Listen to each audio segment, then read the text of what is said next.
do it. Rhythm for you to know it's a rap. You said you was king, you lied through your teeth. For that, yes. Your feelings, instead of getting crowned, you're getting capped. And to the fans, I never let you down again, I'm back. I promise to never go back. UAW, UAW, UAW, UAW.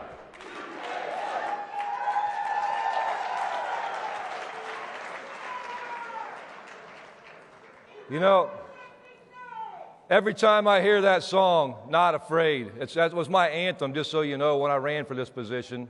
And it's been my anthem for us in that stand-up strike. That's what it's all about. And I can tell you right now, we sent a message, the working class is not afraid, but you know who is afraid? The billionaire class, because they're afraid we're coming, and we're coming for our fair share.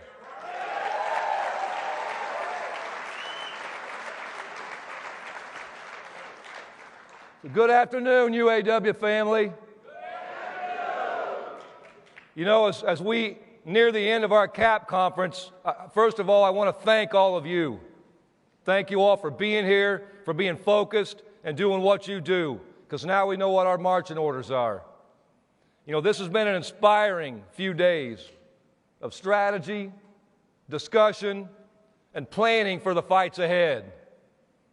So I want to give a hand, before I start off here, to all of our CAP reps for everything you do for this union and this movement.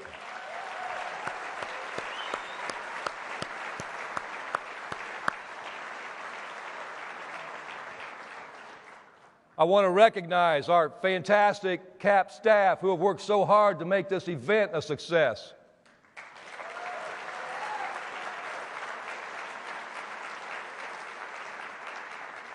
And I want to recognize our International Executive Board for the leadership and for being unified and coming together when we needed to get this union back on track.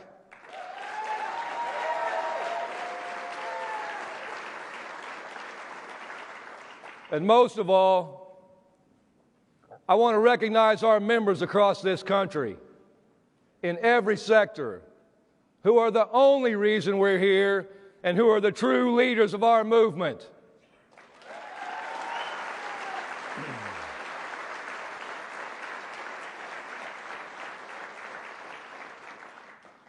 When I became president of this union just 10 months ago, I promised that we were going to do things differently.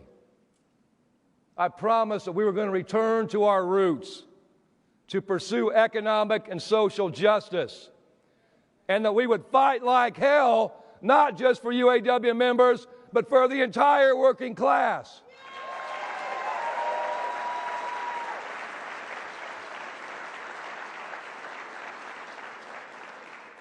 And that's exactly what we've done. And that's exactly what we're going to continue to do. With that said, we know there are many outside of this room who doubted our movement, who doubted our strength, and who doubted our resolve. When we went on strike against the Big Three, you'll remember many of the talking heads dismissed our demands as unrealistic. They said workers could never win back cost of living, but we did.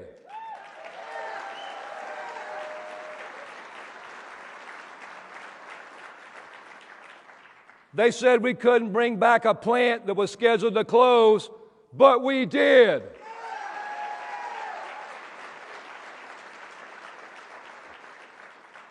They said we'd never be able to make EV jobs good jobs. They said we'd never get that work under our master agreements, but we did.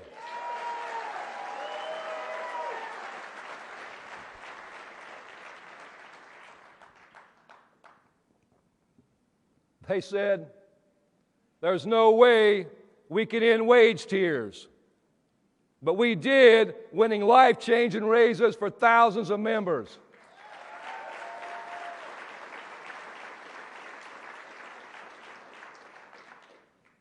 They said we couldn't bargain for one of our most important groups, our retirees, but we did.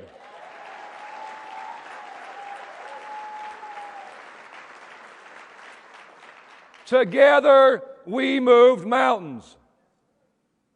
Not since the sit-down strikes of the 30s has there been a union victory on this scale. We were underestimated then, and I'm sure we're going to be underestimated now by the corporate class and their political allies. But the people that matter are with us. 75% of the American people stood with us during the strike. And workers everywhere are standing with us now. They stand up because they know what it's like to live paycheck to paycheck. And they stand up because we stick to the facts and we tell the truth. During the strike, we shared the fact that the companies had made $250 billion in profit over the last decade.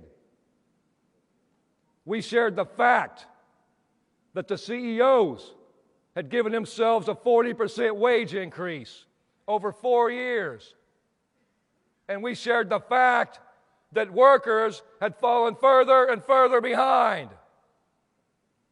And finally, and perhaps most importantly, the American people stand with us because they understand that our movement is fighting for every last working class American.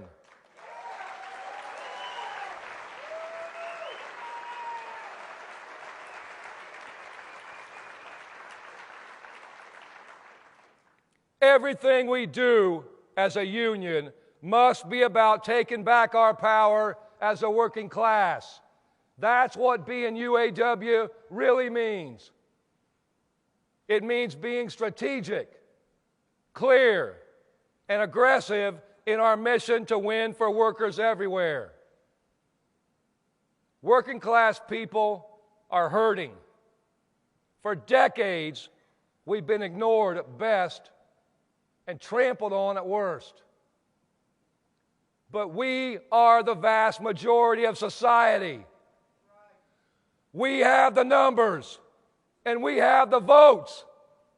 When we stand united, we put fear in the hearts of the billionaire class.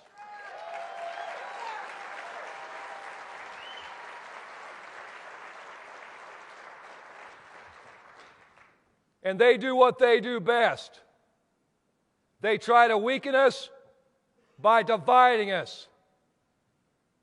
It's an old trick the billionaire class plays, and it's effective. Time and time again, the wealthy divide the masses as the rich walk away with all the money.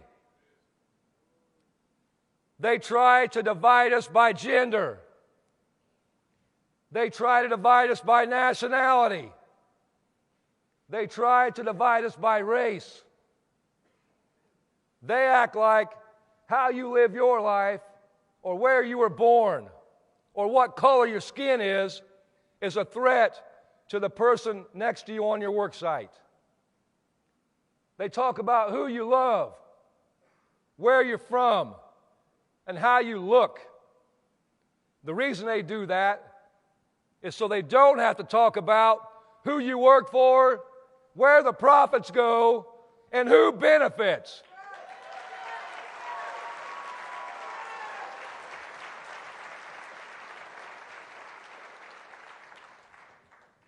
That's what unites us. And that unity is where our power comes from. What we learned in the stand-up strike is if we unite on our issues, if we fight like hell, if we focus on things that matter not just to us, but to the American people, we win.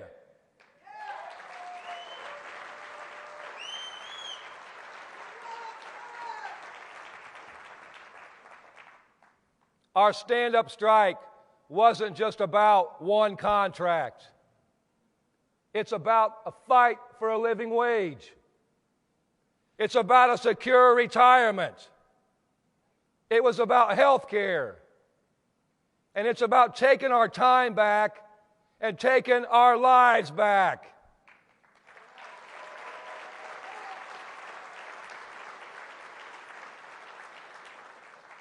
Wages, retirement, health care, and our time. These are the issues that unite the working class. These are the issues that are life or death for the American people. We've got to start looking to the future and making sure that working people, not just the wealthy, are going to be secure.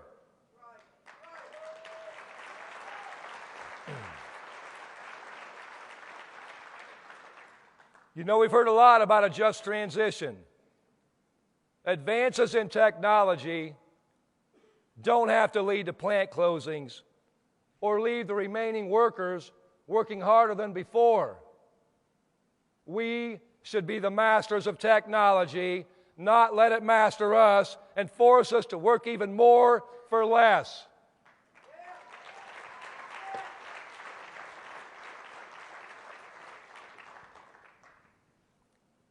Management, and behind them, the billionaire class, seek to control our lives, and they seek to control our time.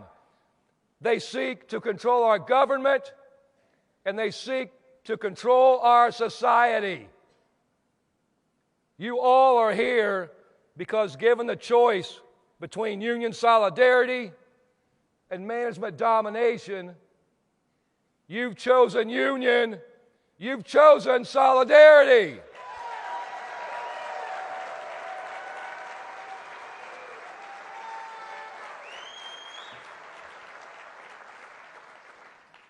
And you know, I know there's some people that want to ignore this election.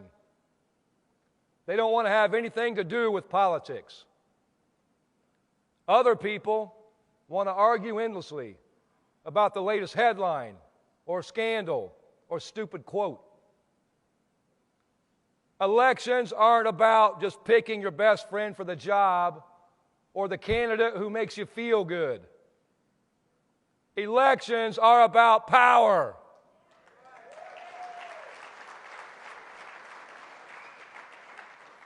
We spent this week talking about our political priorities and where we're going as a union and as a working class. And we've shown in our stand-up strike that we know how to win against the boss. But there's a bigger boss out there.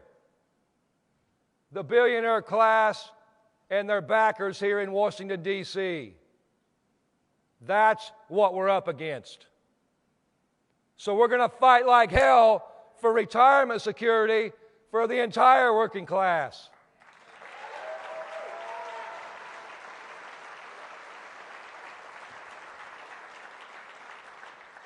We're going to organize and mobilize and make our voices heard.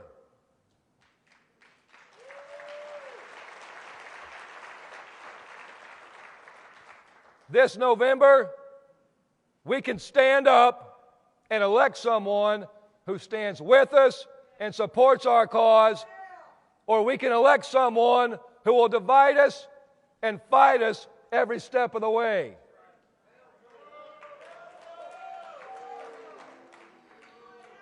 That's what this choice is about. The question is, who do we want in that office to give us the best shot of winning?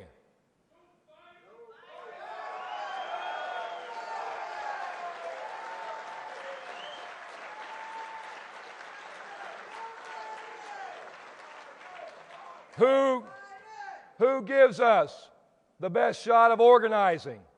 Who gives us the best shot of negotiating strong contracts?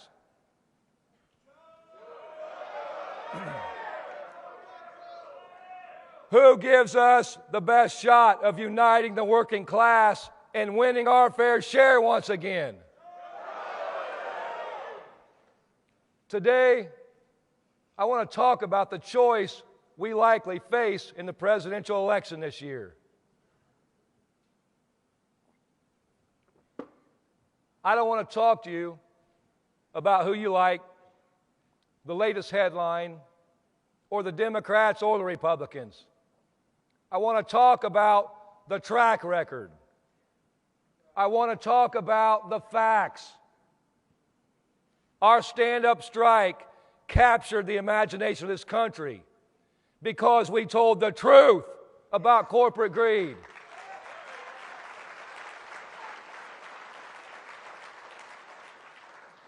We said what needed to be said, and we talked about the facts that matter to working class people everywhere in the UAW and beyond. So when we talk about this election, let's take a look at the candidates in their own words and their own actions. In 2008, I happened to have a first-class seat as a negotiator during the economic recession. And in 2008, as you well know, the auto industry faced a historic crisis. We were on the edge of total collapse. With entire communities were being devastated. Hundreds of thousands of auto workers' families were left out in the street. It was our members and our retirees who sacrificed everything to save the auto industry.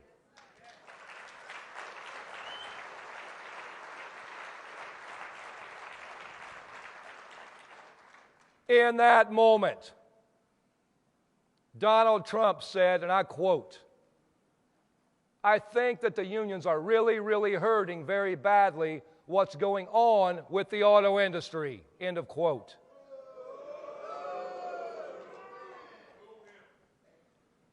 Joe Biden, having helped save the auto industry, said the nation bet on the American auto workers and won.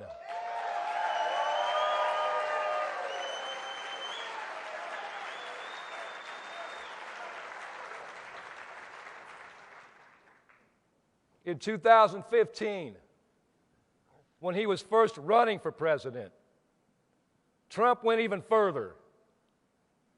He said the concessions we took weren't enough. He wanted to do a rotation in the auto industry of the jobs in Michigan and the Midwest so union auto workers would be begging for their jobs back at lower pay. He wanted to put the race to the bottom on steroids to screw the American working class.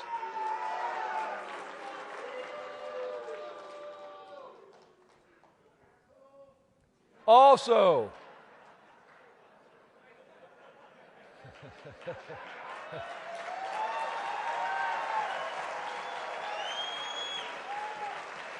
I love the fire. Love the energy. Also in 2015, we have some workers you saw earlier from Volkswagen. In 2015, people may have forgotten this. We won our first election of a group of skilled trades workers at Volkswagen.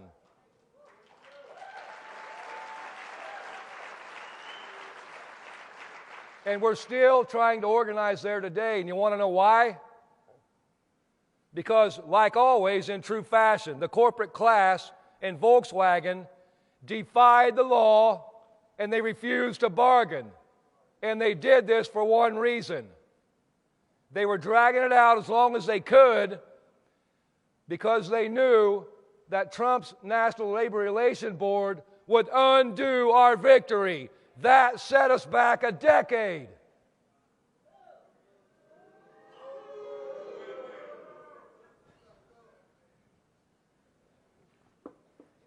President Biden, on the other hand, has made changes at the National Labor Relations Board that have opened new opportunities for organizing. He has vocally supported workers organizing and said at a UAW event, join, organize, picket, protest. You have a right to form a union and you cannot be stopped. You cannot be intimidated.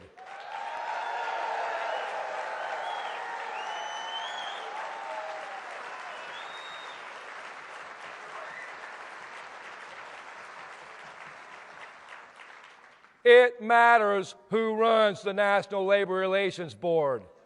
If we're going to grow our union and organize the unorganized and help the working class, we have to have the right people in power. But it's not just about organizing. Let's talk about plant closures. In 2019, at the height of profits, GM closed Lordstown Assembly Plant. And GM is to blame for that decision. But then President Trump stood by and let it happen. Worse, he joined in the beating after telling Lordstown workers, don't sell your houses. What did he do? Trump attacked Brother David Green, who was then president of Local 1112 and is now serving as our Region 2B director.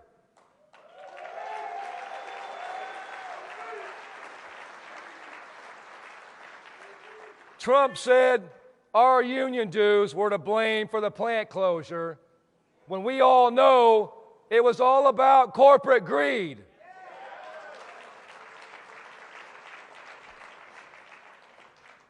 In 2023, Belvedere Assembly Plant was slated for closure by Stellantis. So we fought like hell to do the unthinkable, to save Belvedere and save a community. And with the power of the stand-up strike, we did that.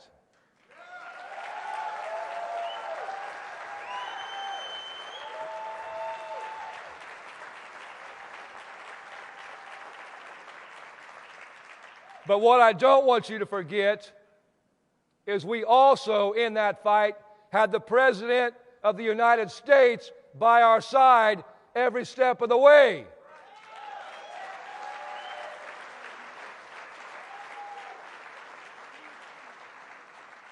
Instead of talking trash about our union, Joe Biden stood with us and supported our historic victory to save Belvedere and to save that community.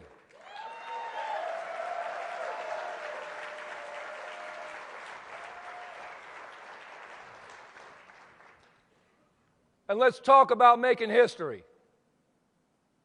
Rarely, as a union, do you get so clear of a choice between two candidates. In 2019, and I want you guys to pay attention to these two slides we're about to show you. In 2019, our members were out there holding the line at GM on a national strike for 40 days.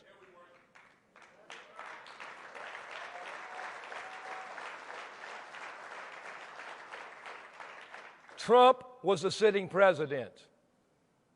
And I want to show you a picture of what Trump said and what actions he took to help the American auto workers striking at GM when he was president.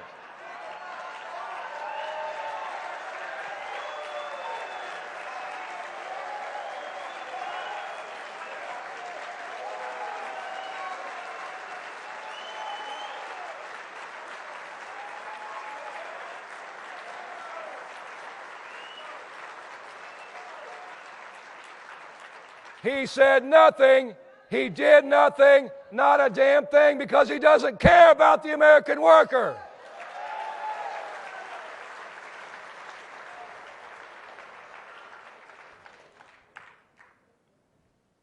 Now here's what Trump did to help the American auto worker in our 2023 historic stand-up strike now that he's running for president. He went to a non-union plant, invited by the boss, and trashed our union.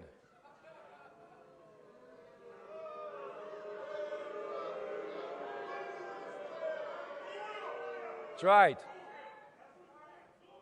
And here is what Joe Biden did during our stand-up strike. He heard the call, and he stood up, and he showed up.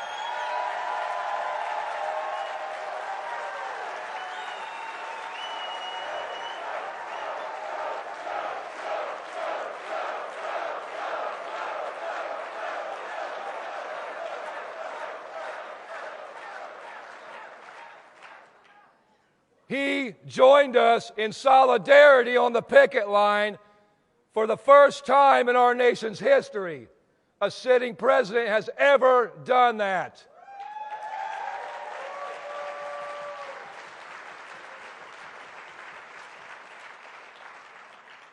He said on live national TV that the big three, and I quote, should go further to ensure that record corporate profits mean record contracts for the UAW and the workers.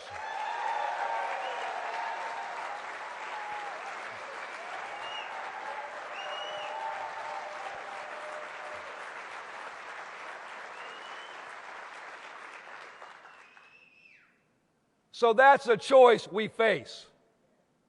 It's not about who you like.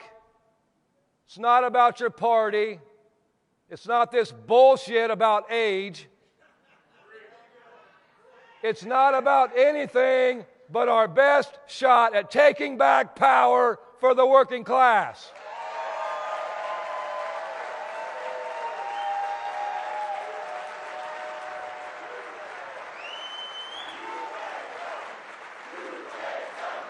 UAW, UAW, UAW.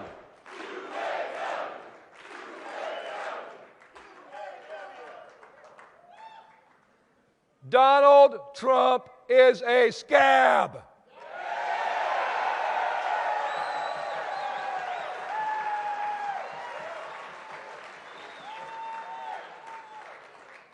Donald Trump is a billionaire, and that's who he represents.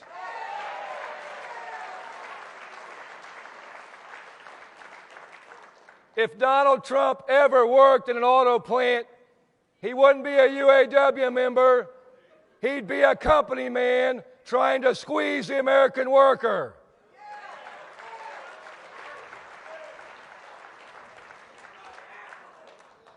Donald Trump stands against everything we stand for as a union, as a society. When you go back to our core issues, wages, retirement, health care, and our time, that's what this election's about.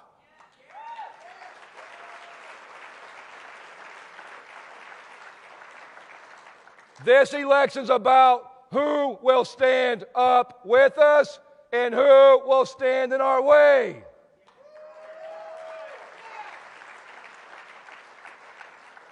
Those are the questions that will win or lose this election and will decide our fate. Those are the questions that will determine the future of our country and the fate of the working class.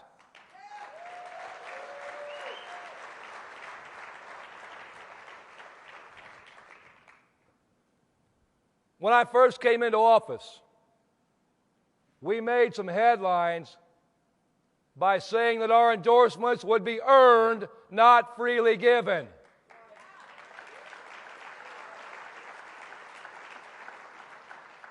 We've said we'd stand with whoever stood with us in our fight.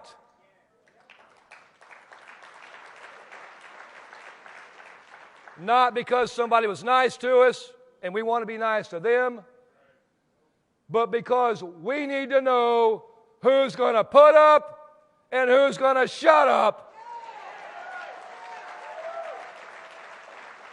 And going even further, we need to know who's going to stand up with us.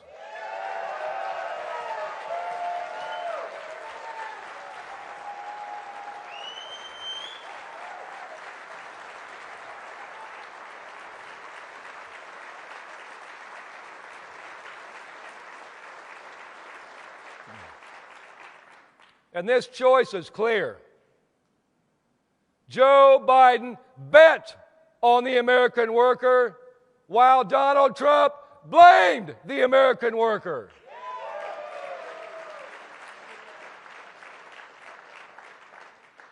We need to know who's going to sit in the most powerful seat in the world and help us win as a united working class. So if our endorsements must be earned, Joe Biden has earned it.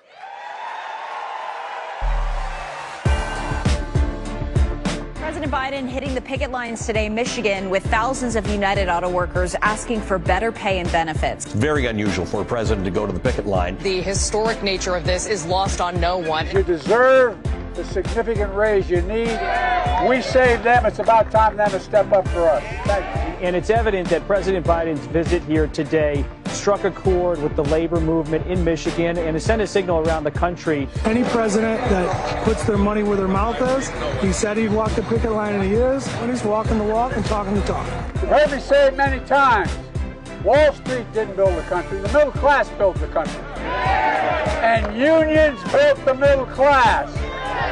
You previously said this isn't about any president, current or former. You seem to want to keep politics out of it. The UAW has yet to endorse President Biden's reelection. So why host President Biden at the picket line today?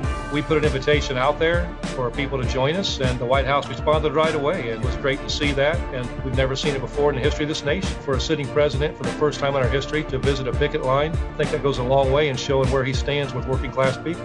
Thank you, Mr. President, for coming.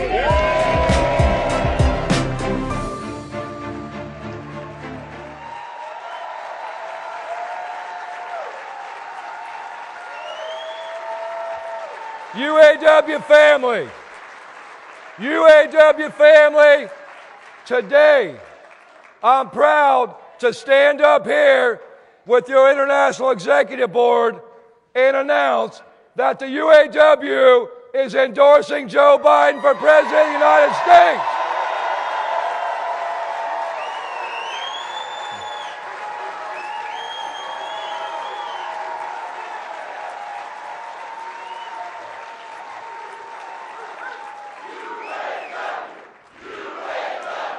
UAW, UAW, UAW. And I am honored now to invite President Joe Biden to come and address our great union and join us in our fight for economic and social justice for the UAW and the entire working class. So UAW family, let's stand up and welcome the man who stood up for us. Please welcome the current President of the United States. We will re-elect Joe Biden.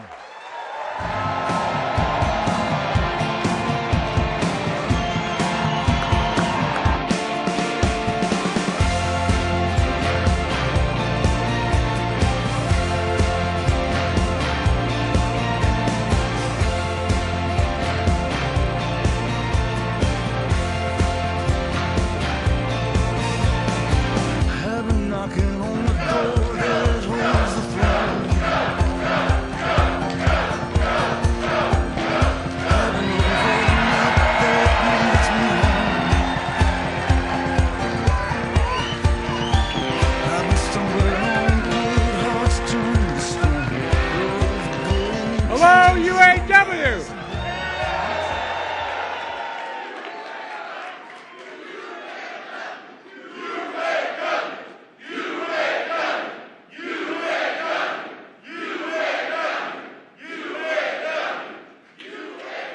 It's great to be home. One of the best unions in the world. You look out for one another. And the whole country benefits from what you do. You know, please take a seat if you have one. You're tough as they come, starting with your president, Sean Fain. A leader with backbone, a backbone like a ramrod. I don't know where he is, but he is. Together, we're proving what I've always believed. Wall Street didn't build America, the middle class built America, and unions built the middle class. That's a fact. Look, I kept my commitment to be the most pro-union president ever. I'm proud you have my back. Let me just say I'm honored to have your back and you have mine. That's the deal. It comes down to seeing the world the same way. It's not complicated. You know, my dad, who never went to college, was the smartest, toughest, most gracious man I knew, who managed a car dealership for the bulk of my life, taught me a very important lesson. He'd say, Joey, This is God's truth. A job is about a lot more than a paycheck. It's about decency. It's about your dignity. It's about your place in the community. It's about being able to look your kid in the eye and say, honey, it's going to be okay, and mean it, and mean it. Folks, that's what the UAW is all about, and it's always been that way.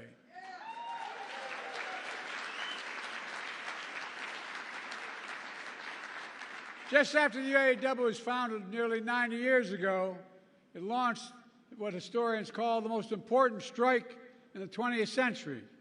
Flint, 1936. Walter Reuther organized a sit-down in the factory. They weren't sure what would happen. They were worried about getting beat up, but they were determined. They were determined. And it took 44 days, but they won the first collective bargaining victory in American history.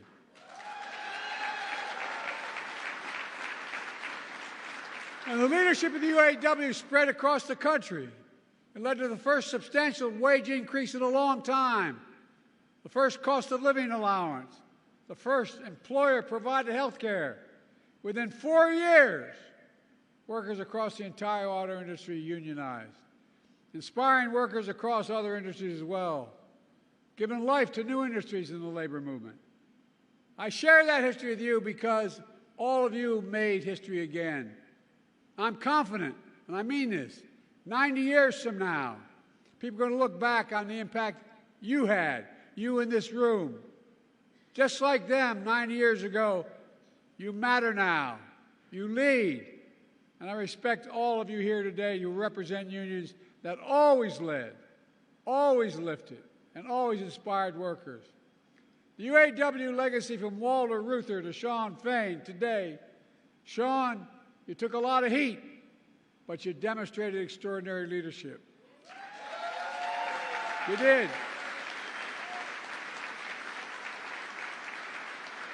And that's what I saw a few months ago during your historic UAW strike.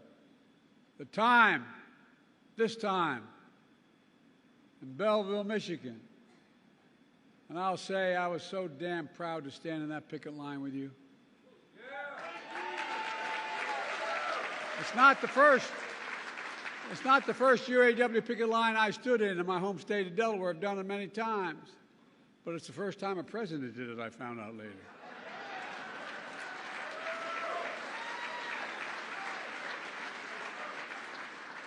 I've always fought for a strong auto industry, with UAW-built cars leading the world. That's about a simple proposition.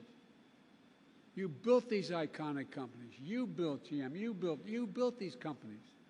You sacrificed to save them in the worst of times. And you deserve to benefit when these companies thrive. As Shawn said, record profits mean record contracts. I'm serious. And that's what you got, record wage increases, winning back cost of living adjustments, greater retirement security, more paid leave, and eliminating tears. Whoa, whoa, whoa, whoa, whoa. You all know my position. I'm tired. I've tried, I'm tired about jobs going overseas, having products shipped to. Look, during the Trump administration, a lot of administrations before that, what'd they do? So many people around America lost their sense of pride. Because whether it was an automobile company or any company at all, if that factory that was there for 30 years, hiring, maybe it only had 150 people in it, but it was a heart of the community. Guess what? Corporate America found the cheapest labor in the world, and they sent the jobs to those laborers and sent the product back to us. But not anymore. We're building product here and shipping it overseas. Buy America and build America. I mean it.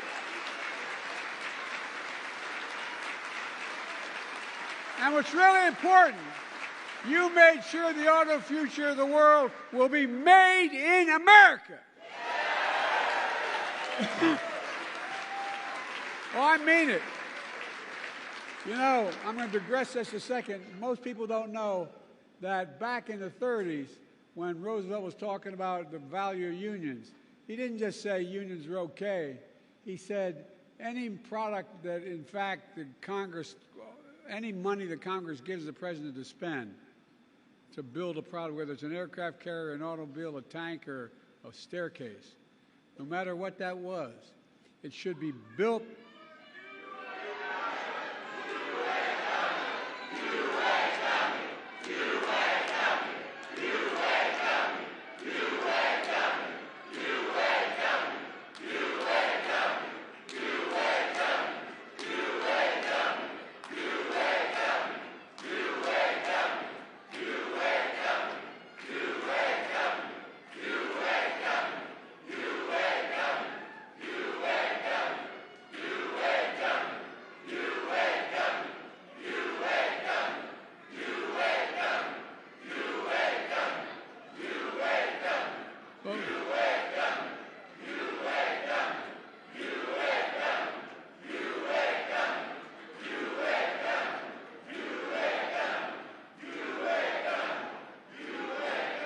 For a long time,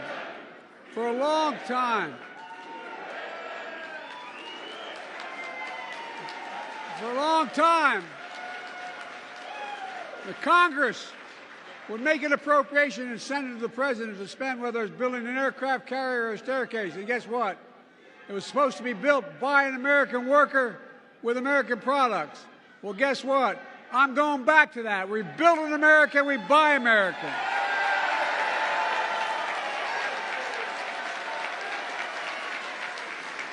And here's what y'all did.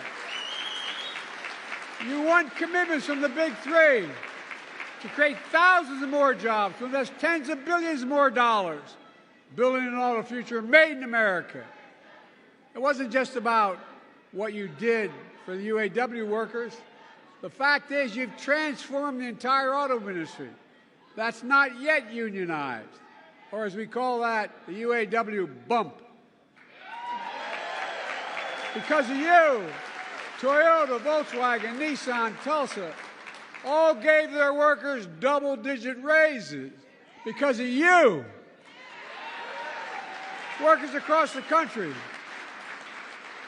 have seen the largest wage increases for workers building cars and trucks and any other transportation equipment in nearly 30 years. Thousands of these workers are already asking to join your union. Even before this, the UAW has been expanding its reach to workers in auto plants and from auto plants to casinos. You can tell I don't spend much time there. But guess what most people don't know? But the UAW represents researchers in higher education and workers. And because of this union, I'm pleased and proud that you expanded the UAW to include 5,000 researchers at the National Institute of Health, UAW workers.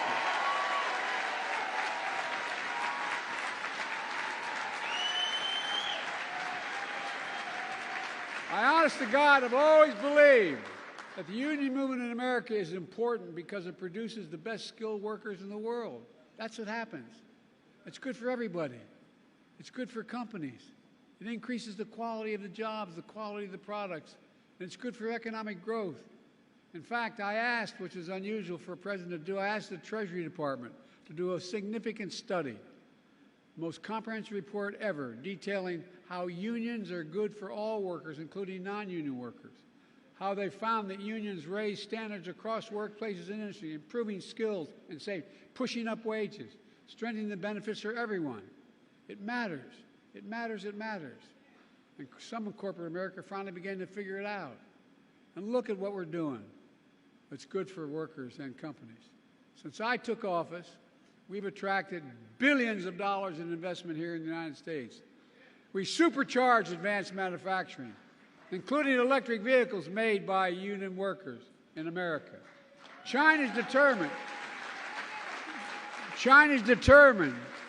to dominate that market with EV predominantly made in China and Chinese jobs. The previous administration was content to sit in the sidelines and let China take all these jobs. But I won't let that happen. I will not.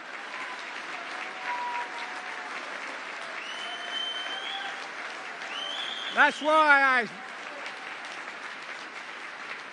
I pushed and drafted the CHIPS and Science Act, investing more than $50 billion in manufacturing semiconductors here at home. Automobiles today require 3,000 chips of these chips to be made.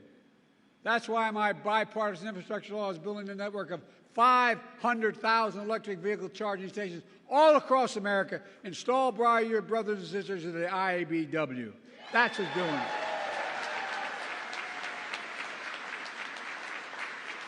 That's why the Inflation Reduction Act, which the other team, not a single person, supported, that I signed into law, dramatically, there's a dramatic incentive for the big three and other auto companies to make it here, their future here in America, with American jobs. Jobs that we want to make union jobs. That's why I announced $12 billion to help companies that respect their workers implement a just transition to electric vehicle future. Because I strongly believe that companies transitioning to new technology should retool, reboot, and rehire in the same factories, in the same communities with comparable wages.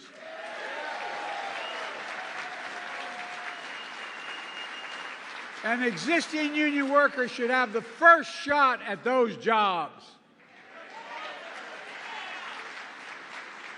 As Sean said, I appointed a historically pro-union National Labor Relations Board because I don't believe any company should be using threats or tactics to stand in the way of workers' rights to organize, period.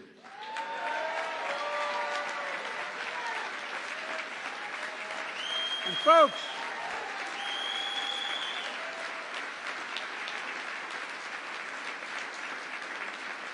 you've been very patient, sitting a long time, but these investments are paying off. Since I came to office, by the way, the last guy said he's hoping for a recession.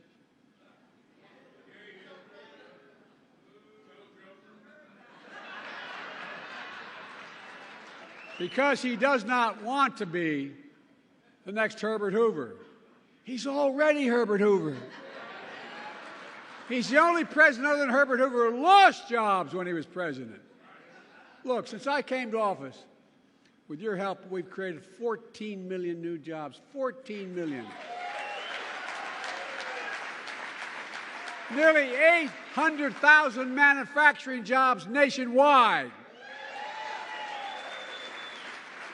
And that means we're creating American jobs and exporting American products instead of the other way around like we saw for too long. Unemployment has been below 4% for the longest stretch in 50 years, and it's going down. Wages are up. Household wealth is up. We have the lowest inflation and fastest recovery of any major economy in the world. We have the fastest growing economy in the world. I know we have more to do, and we're making real progress. Over the last year, prices are down on everyday items from a gallon of gasoline to a gallon of milk. And folks are beginning to feel it. Last week, we saw one of the biggest jumps in how positive consumers are about feeling about their personal circumstance. But we have more work to do. But our plan is delivering for the American people, building an economy from the middle out and the bottom up, not the top down. That's what I said I was going to do. That's what I tried to do as a senator and vice president. But because when we do that, the poor have a ladder up and the middle class does well. And the wealthy do well, although they should be paying a hell of a lot more taxes.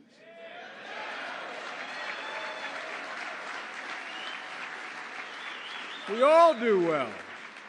It's called Bidenomics. If you notice, all the major economists who are talking about there's going to be a recession next week, next month, all of a sudden, they're seeing the Lord.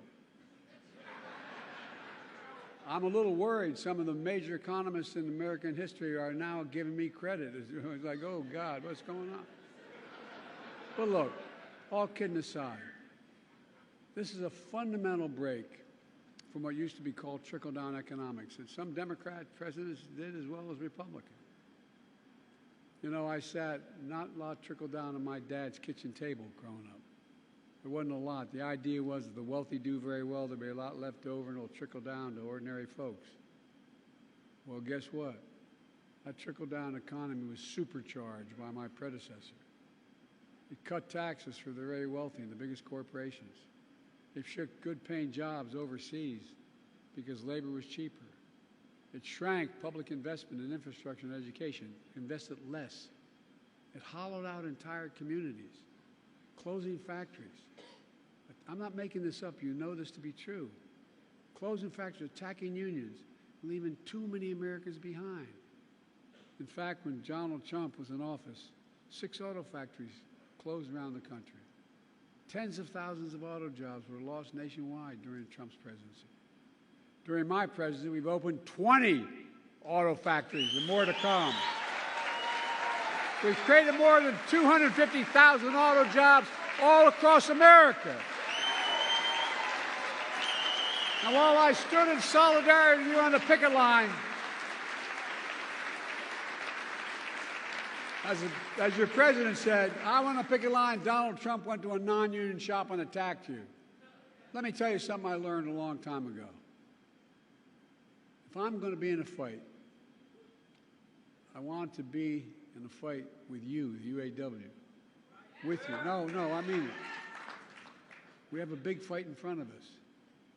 We're fundamentally changing the economy of this country, and everybody's getting a little worried about it. The very powerful. Some are seeing the light. But changing the economy, taking it from an economy that takes care of those at the top, and changing an economy that gives people who built this country a fair shot. Again, back to my dad. All anyone wants is just a fair shot. Just a fair shot. An even shot to be able to make it. That's what my economic plan is all about. That's what the UAW is all about. That's what your battle has been about. The days of working people being dealt out of the deal are over in this country as long as I'm president. Working people are going to get their fair share. You've earned it. You fought for it. And you deserve it. So today I want to say to all of you, thank you. Thank you. I could not be more proud or more honored that you've chosen to stand with me. For all the progress we made together, you're the real hero. I want to make it clear, you're the heroes of the story. It's not what I did, it's what the American people standing up with backbone did. You're the reason why. And I mean this sincerely. I'm supposedly an expert in foreign policy. I've known every major world leader for the past 25 years. And guess what? As I tell every world leader, remind them, whether they're an adversary or an ally, it's never, ever, ever been a good bet to bet against the American people. Never, never, never. And that's been true throughout history, and it's still true today. Because of you. I mean this, because of you, I've never been more optimistic about America's future. We just have to remember who we are. We are the United States of America. And I mean this. There's nothing beyond our capacity when we work together. We're the only nation in the world that's come out of every crisis stronger than we went in. So God bless you all, and may God protect our troops, and God bless the American worker. Thank you, thank you, thank you.